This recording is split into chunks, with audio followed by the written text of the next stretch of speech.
નમસ્કાર વિદ્યાર્થી મિત્રો, આપ સર્વેનું વર્લ્ડ ઇન બોક્સ પર હાર્દિક સ્વાગત છે। જીપીએસસી ડેસ્ટિનેશન કાર્યક્રમમાં આજે આપણે બીજા નંબરના ટોપિક ઉપર ચર્ચા કરવાની છે અને આજે આપણે અગ્નિ પ્રાઇમ મિસાઇલ ઉપર ચર્ચા કરવાની છે। દોસ્તો, તાજેતરમાં જ જૂન મહિનાના પ્રથમ અઠવાડિયામાં જ ડીઆરડીઓ દ્વારા અગ્નિ પ્રાઇમ મિસાઇલનું સફળ પરીક્ષણ હાથ ધરવામાં આવ્યું। આ એક રાત્રિ પરીક્ષણ હતું અને આ પરીક્ષણ સફળ થયું છે। તો જૂન મહિનામાં આ ઘટના ઘટી હોવાને લીધે આગામી સમયની ડીવાયએસઓ નાયબ મામલતદાર કે ક્લાસ 1-2 પ્રિલિમમાં આપને અગ્નિ પ્રાઇમ મિસાઇલ પ્રિલિમ માટે ઉપયોગી સાબિત થઈ શકે। તો આપણે અગ્નિ પ્રાઇમમાંથી કેવા સવાલો પૂછી શકાય આ મુદ્દાની આપણે ચર્ચા કરવાની છે। દોસ્તો, જ્યારે જૂનના ફર્સ્ટ વીકમાં અગ્નિ પ્રાઇમનું સફળ પરીક્ષણ હાથ ધરવામાં આવ્યું ત્યારે દેશભરના અગત્યના નેશનલ સોર્સમાં અગ્નિ પ્રાઇમ વિશે ઘણા બધા સારા મુદ્દાઓ લખવામાં આવ્યા હતા, જેમાં સરકારની ઓફિશિયલ પીઆઈબી વેબસાઇટ ઉપર પણ અગ્નિ પ્રાઇમ માટે ડીઆરડીઓને સફળતા આપવામાં આવી હતી। તો હવે જુઓ, આ આખા આર્ટિકલ્સ તમને પ્રિલિમ્સમાં ઉપયોગી નથી થવાના, પણ એમાંથી જે પિન પોઈન્ટ આઈએમપી ફેક્ટ છે એને આપણે ધ્યાનમાં રાખવાના છે। જેમ કે મિત્રો, આ પરીક્ષણ કરનારી સંસ્થા કોણ છે? તો કે ડીઆરડીઓ છે, defence research and development organisation. આ બધા જાણતા હશો કે ડીઆરડીઓ ભારત સરકારના રક્ષા મંત્રાલય અંતર્ગત કામ કરતી ભારત સરકારની ડિફેન્સ ફિલ્ડમાં સંશોધન કરતી એજન્સી છે। ડીઆરડીઓની રચના 1958ના વર્ષમાં થયેલી છે। ડીઆરડીઓનું વડું મથક દિલ્હી ખાતે આવેલું છે અને વર્તમાન સમયમાં ડૉક્ટર સમીર કામત ડીઆરડીઓના વડા છે। તો એની બેઝિક બાબત થઈ, એટલે કે ડીઆરડીઓએ આ પરીક્ષણ સફળતાપૂર્વક હાથ ધર્યું। બીજું એક ખાસ બાબત કે આ પરીક્ષણ કેવું હતું? નાઇટ ટ્રાયલ હતી, રાત્રિ પરીક્ષણ હતું। આ પણ પ્રિલિમ માટે તમારે ધ્યાનમાં રાખવાનું છે। ખાસ ધ્યાનમાં રાખવાની વિગત એ છે કે ભાઈ આ પરીક્ષણ કયા સ્થળેથી કરવામાં આવ્યું? બંગાળની ખાડીમાં ઓડિશા રાજ્ય છે, તો ઓડિશાના તટ કિનારા પર ભદ્રક જિલ્લાના ક્ષેત્રમાં એક અગત્યનો આઇલેન્ડ આવે છે, બરાબર, જેને આપણે doctor APJ Abdul Kalam island આવા નામથી ઓળખીએ છીએ। આપ બધા જાણો છો કે ડૉક્ટર એપીજે અબ્દુલ કલામ એટલે આપણા દેશના મહાન વૈજ્ઞાનિક કે જેમણે સ્પેસ ફિલ્ડમાં, ડિફેન્સ ફિલ્ડમાં, ન્યુક્લિયર ટેકનોલોજી જેવા ફિલ્ડમાં ખૂબ અગત્યનું યોગદાન આપ્યું અને એમના જ માર્ગદર્શન હેઠળ ભારત મિસાઇલ વિકાસ અને ઉત્પાદન ક્ષેત્રમાં આત્મનિર્ભર બન્યું। એટલા માટે ડૉક્ટર કલામ સાહેબને આપણે લોકો મિસાઇલ મેન ઓફ ઇન્ડિયા તરીકે પણ ઓળખીએ છીએ, કારણ કે એમના જ માર્ગદર્શન હેઠળ IGM-DP કાર્યક્રમ છે એ સફળ થયો હતો।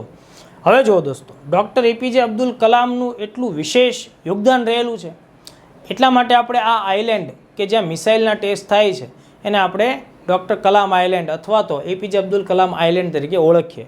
તો પ્રિલિમ્સમાં ધ્યાનમાં રાખવાનું કે doctor APJ Abdul Kalam island ક્યાં આવેલો છે? ઓડિશા।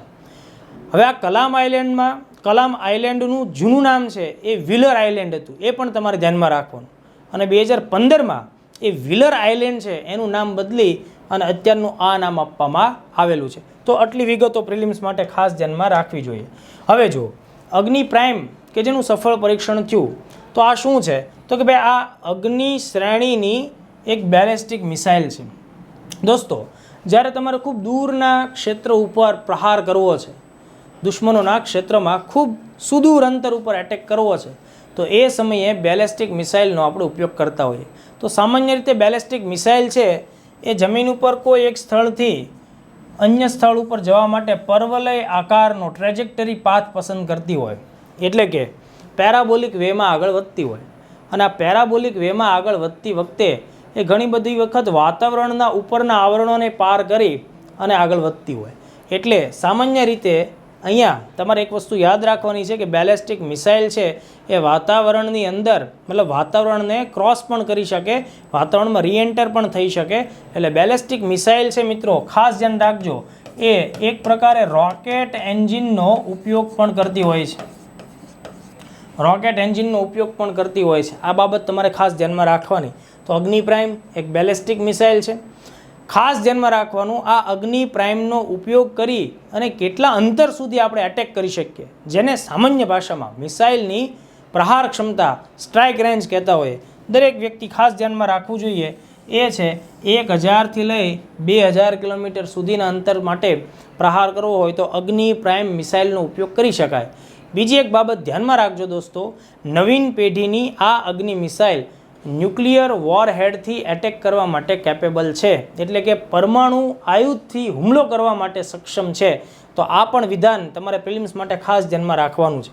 હવે જુઓ દોસ્તો, જ્યારે કોઈ પણ બેલેસ્ટિક મિસાઇલ 1000 કિલોમીટરથી લઈને 3000 કિલોમીટર સુધીની પ્રહાર ક્ષમતા ધરાવતી હોય તો એના માટે કોમનલી એક વર્ડ પણ આપણે વાપરતા હોઈએ છીએ, અને એ છે મીડિયમ રેન્જ બેલેસ્ટિક મિસાઇલ. તો આપણે જેની ચર્ચા કરીએ છીએ એની રેન્જ શું છે ભાઈ? 1000થી 2000, એટલે 1000થી વધારે છે. તો આપણે એમ કહી શકીએ કે અગ્નિ પ્રાઇમ છે એ મીડિયમ રેન્જ બેલેસ્ટિક મિસાઇલ છે. આવી વિગત તમારે ધ્યાનમાં રાખવાની. હવે આ અગ્નિ પ્રાઇમ મિસાઇલ સિસ્ટમ છે એને સપોર્ટ આપવા માટે અથવા તો એને ઈંધણ પૂરું પાડવામાં આવતું હોય છે. તો આ ઈંધણ કયા ટાઈપનું છે?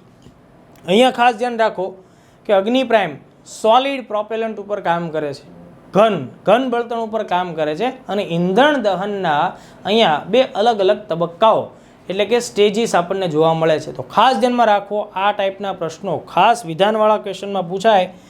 ઘન બળતણ સોલિડ ફ્યુઅલનો ઉપયોગ થાય છે અને આ ફ્યુઅલ 2 અલગ અલગ તબક્કાઓમાં દહન પામે છે. તો આ વિગતને આપણે ધ્યાનમાં રાખીશું. અત્યારે નેશનલ લેવલના જે વિશ્વાસપાત્ર ન્યૂઝપેપર છે એમાં અગ્નિ પ્રાઇમ ઉપર જ્યારે આર્ટિકલ લખાઈ રહ્યા છે તો એમાં એક વાતનો પણ ખાસ ભારથી ઉલ્લેખ કરવામાં આવે છે કે સંભવત આ અગ્નિ પ્રાઇમ નજીકના ભવિષ્યમાં અગ્નિ 1 મિસાઇલનું સ્થાન મેળવશે. તો આ પણ વિધાન તમારે પ્રિલિમ્સ માટે ખાસ ધ્યાનમાં રાખવું જોઈએ. હવે જુઓ, જે લોકો તૈયારીમાં નવા છે એને કદાચ અગ્નિ મિસાઇલ શ્રેણીનો ખ્યાલ નહીં હોય, પણ ધ્યાન આપો દોસ્તો કે DRDOએ IGMDP કાર્યક્રમ હેઠળ અગ્નિ શ્રેણીની અલગ અલગ મિસાઇલને વિકસિત કરેલી છે, જેમાં અગ્નિ 1થી લઈને અગ્નિ 5 સુધીનો સમાવેશ થાય છે. તો આ બધામાંથી પણ તમને કોઈને કોઈ વસ્તુ કામ લાગી શકે. જેમ કે આ અગ્નિ 1 મિસાઇલ છે મિત્રો, એ મીડિયમ રેન્જ બેલેસ્ટિક મિસાઇલ ગણી શકાય, જેની પ્રહાર ક્ષમતા 700થી લઈ અને 1200 કિલોમીટર સુધી છે. એવી રીતે અગ્નિ 2 છે મિત્રો, એ પણ મીડિયમ રેન્જ બેલેસ્ટિક મિસાઇલ કહી શકાય, કારણ કે એની પ્રહાર ક્ષમતા 2000થી લઈને 3500 કિલોમીટર સુધી છે. અગ્નિ 3 અને અગ્નિ 4 જે છે એને આપણે ઇન્ટરમીડિયેટ રેન્જ બેલેસ્ટિક મિસાઇલ ગણી શકીએ. અગ્નિ 3 છે એ 3000થી લઈને 5000 કિલોમીટર અને અગ્નિ 4 છે એ 3500થી 4000 કિલોમીટર સુધી એટેક કરવા માટે સક્ષમ છે. બીજું તમને હું એક અગત્યનું ફેક્ટ આપું દોસ્તો, આ અગ્નિ 4 મિસાઇલ છે તેના વિકાસમાં મતલબ એની જે ટીમ જેણે અગ્નિ 4ને ડેવલપ કરી એ ટીમના જે લીડર હતા એ એક લેડી સાયન્ટિસ્ટ હતા, ડૉક્ટર ટેસી થોમસ.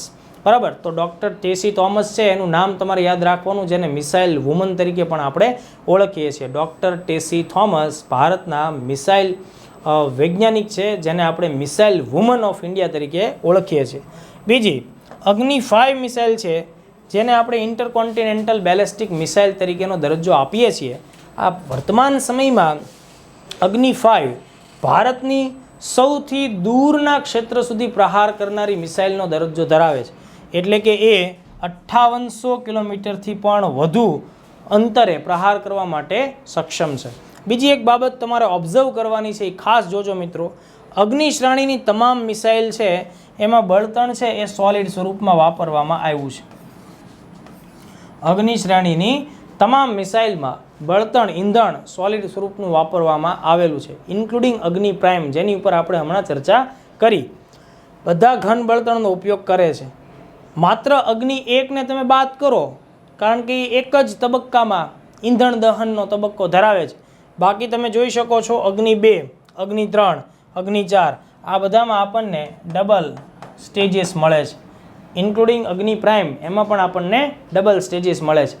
અગ્નિ 5 કે જે ICBM છે, આંતર મહાખંડીય ballistic missile, intercontinental ballistic missile, તે 3 તબક્કાઓમાં ઈંધણ દહન છે એ ધરાવે છે. તો આ એકદમ IMP ફેક્ટ છે, એને ખાસ તમારે ધ્યાનથી જોવાના છે. બીજું, જ્યારે આપણા દેશમાં મિસાઇલ ટેસ્ટિંગ થતું હોય મિત્રો, તો મિસાઇલ ટેસ્ટિંગની મોટાભાગની જવાબદારી કોના અંતર્ગત આવે છે? DRDO અંતર્ગત આવે છે. બરાબર, અને DRDO છે એણે મિસાઇલ ટેસ્ટિંગ માટે કેટલાક સ્થળોની ઓળખ કરેલી છે અને એ સ્થળો ઉપર મિસાઇલના પરીક્ષણ કરવામાં આવતા હોય. તો વર્તમાન સમયમાં આપણી પાસે એવા 2 સ્થળો છે. આ બંને સ્થળો ઓડિશામાં આવેલા છે. ઓડિશામાં આવેલા છે. એક છે ચાંદીપુર. ચાંદીપુર ઓડિશાના બાલાસોર જિલ્લામાં આવેલું છે, જેમાં લોન્ચ કોમ્પ્લેક્સ નંબર 4 ત્યાં કાર્યરત છે. બીજું છે કલામ દ્વીપ, જ્યાંથી તાજેતરની આપણે જે અગ્નિ પ્રાઇમની વાત કરી તેનું ટેસ્ટ કરવામાં આવ્યો. આ કલામ દ્વીપ છે એ ઓડિશાના ભદ્રક જિલ્લામાં આવેલું છે, બરાબર, બંગાળની ખાડીના કિનારે. બંને પ્લેસીસ બંગાળની ખાડીના કિનારે. ત્યાં લોન્ચ કોમ્પ્લેક્સ નંબર 3 આવેલું છે. તો આટલી વિગતો તમને લોકોને પ્રિલિમ્સ માટે ખૂબ જ સાબિત થશે, ઉપયોગી સાબિત થશે. તો દોસ્તો, આવા જ ખૂબ જ પરીક્ષાલક્ષી ઉપયોગી ફ્રૂટફુલ વિડીયો જોવા માટે વર્લ્ડ ઇન બોક્સ સાથે રેગ્યુલરલી કનેક્ટ રહો. Thank you.